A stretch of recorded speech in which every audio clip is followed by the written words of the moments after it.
Excellencies, ladies and gentlemen, dear colleagues, welcome to this, the 20th anniversary meeting of AEWA,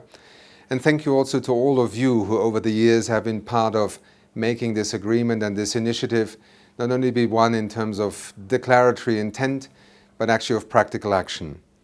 For us in UNEP, it has been a privilege to host the AEWA agreement for the better part of 15 years and to, within the context of CMS, be part of a community that is trying to address something that is both an indicator of the welfare and well-being of nature, of biodiversity and of life on our planet, as much as in also being an indicator of how far our societies have begun to realize that the cost of not focusing on the conservation of biodiversity more generally, but also of migratory birds in particular and water birds,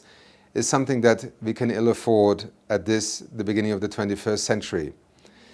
The conservation assessment of water birds in the area of the agreement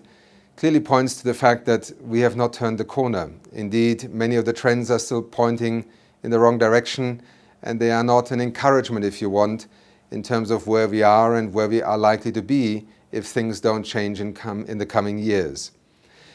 When parties came together 20 years ago and began to form, if you want, a consortium of actors that could address this particular issue of migratory birds and water birds, it was perhaps at the time a Herculean effort and also a very visionary undertaking. I do believe that 20 years into our collaborative efforts, we can indeed point to many examples in different parts of the agreement area where success stories are unfolding, where we can and have demonstrated that with deliberate action, with intelligent dialogue in our societies with different players, we can reverse trends that very often seemed inevitable. I do also believe that the Secretariat and the parties and the many partners to the agreement have demonstrated that by coming together, we truly demonstrate our ability to do more than we ever could do individually. I want to in particular also acknowledge the government of the Netherlands and the Ministry of Foreign Affairs, which as depository of the agreement has been a very faithful and also very solid companion in allowing AEWA to thrive and to evolve over the years.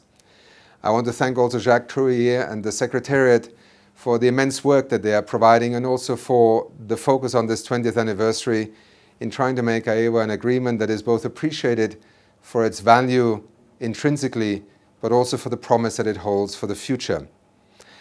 I also want to appeal to you that as we take a very specific focus in our domain of biodiversity conservation, and particularly of birds, we should not underestimate the significance of something else that has happened this year, indeed just a few weeks ago in New York. The adoption of a new 2030 Agenda for Sustainable Development, and in particular its very specific articulation with 17 Sustainable Development Goals, is not extraterrestrial to the work of AEWA. On the contrary, it marks a milestone, a very historical development, at least from my vantage point, of how many of the issues that we sometimes focus on when we talk about nature conservation and biodiversity are inextricably linked to the broader agenda of sustainable development. Human well-being and the well-being of nature, the protection of species and the functionality of ecosystems,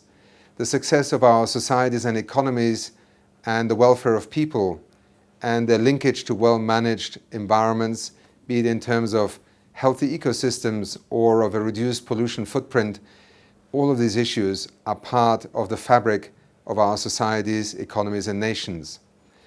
Our focus, our responsibility in coming together under the umbrella of the United Nations is to not lose sight of this systemic perspective. In our specialization and in the priority that we afford to particular issues and domains of action, we must always retain at the back of our mind, or sometimes at the forefront of our strategies, the link to this broader context. It is there, it is in the decisions that are taken in our economies on land use, on energy and transport systems and their pollution footprint,